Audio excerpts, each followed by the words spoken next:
Assalamualaikum warahmatullahi wabarakatuh. Anak-anak, bagaimana kabar kalian hari ini?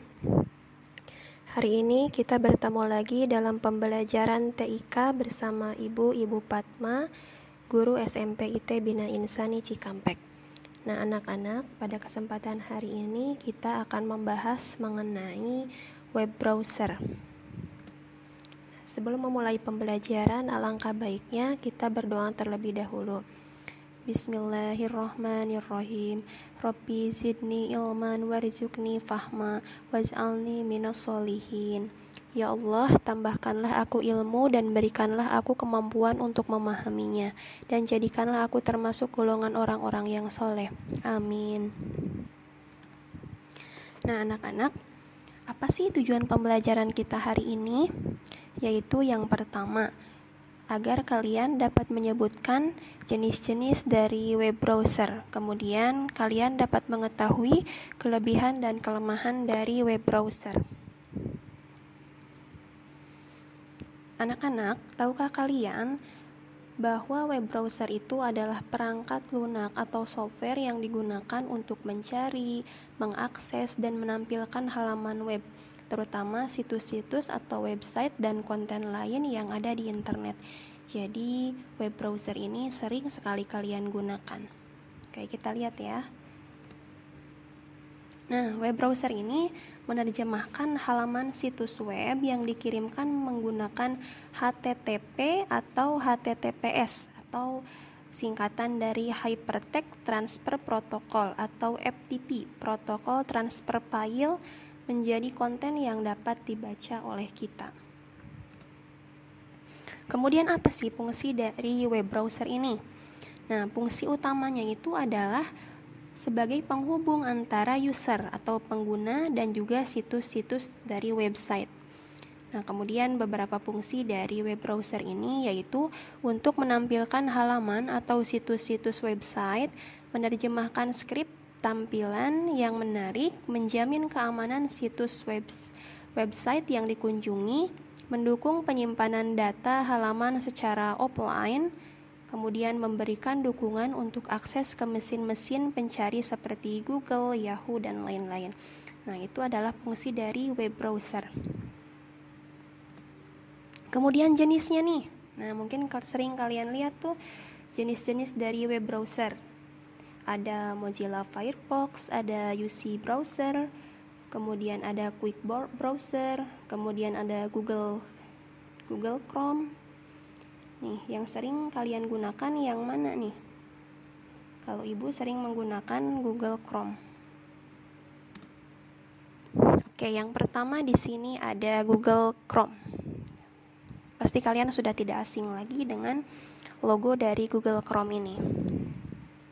Nah, apa sih kelebihan dari Google Chrome? Yang pertama, bahwa Google Chrome itu menempati puncak tertinggi browser. Jadi, kebanyakan orang-orang itu menggunakan web browser dengan Google Chrome. Kemudian, kemampuannya itu stabil. Jadi, tidak banyak error.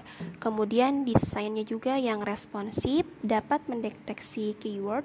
Jadi, kalau kita ketikkan misalnya SMP IT Bina Insani, jadi tidak harus semua kita ketikkan SMP IT Bina Insani, tetapi langsung sudah muncul nih. Baru SMP IT Bina, langsung Bina Insani itu muncul sendiri. Jadi itu dapat mendeteksi keyword. Kemudian terdapat beberapa skin dan juga tema yang menarik.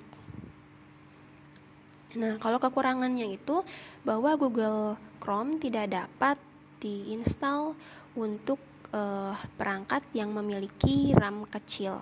Jadi RAM-nya itu harus besar ya. Kemudian yang kedua itu web browser Opera. Ini juga tidak asing ya, Opera.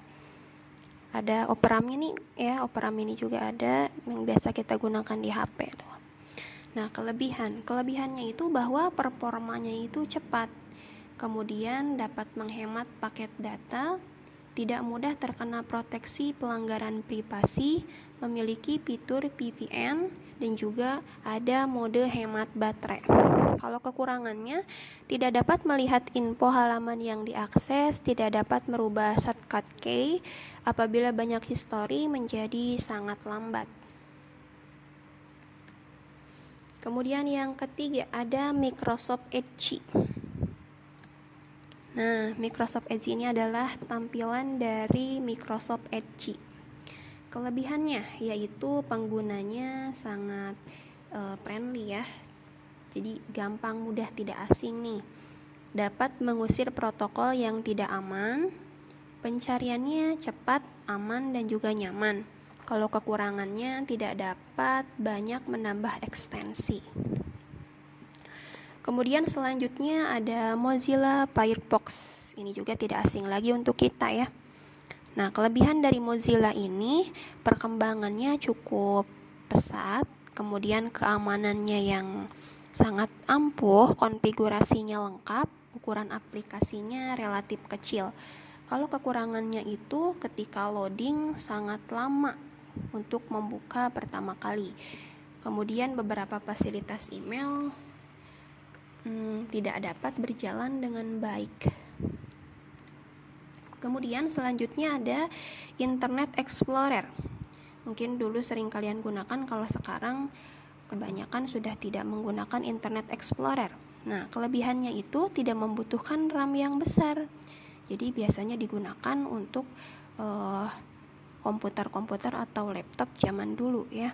Kemudian menyediakan add-on. Kalau kekurangannya gagal membaca skrip di beberapa halaman situs. Kemudian agak berat ketika start di awal. Kemudian terlalu banyak menu juga, jadi kurang enak dilihat.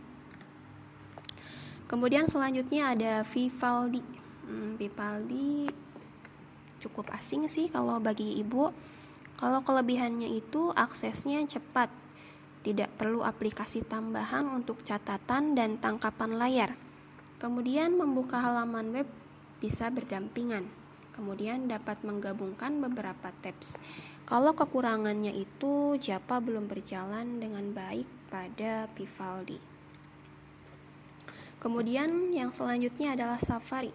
Ibu juga belum pernah sih pakai ini. Kelebihannya yaitu fitur Nitro Engine, kemudian Coverflow, bookmark, dan history browser lebih nyaman, dilengkapi web berbasis HTML5 yang mengumpulkan web-web favorit. Kemudian dapat menggabungkan beberapa tab. Kekurangannya tidak ada fitur restore dan juga banyak bugs. Nah, selanjutnya UC Browser.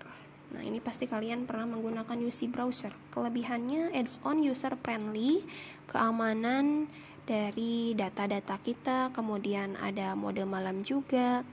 Kemudian terdapat berita-berita pilihan yang cukup update. Kemudian terdapat download ya, kita dapat mendownload baik lagu-lagu atau aplikasi di dalam UC Browser. Kemudian mudah melakukan pencarian. Kalau kekurangannya itu kadang ketika kita download sering mengalami kegagalan dan juga banyak sekali iklan-iklan yang muncul pada UC Browser.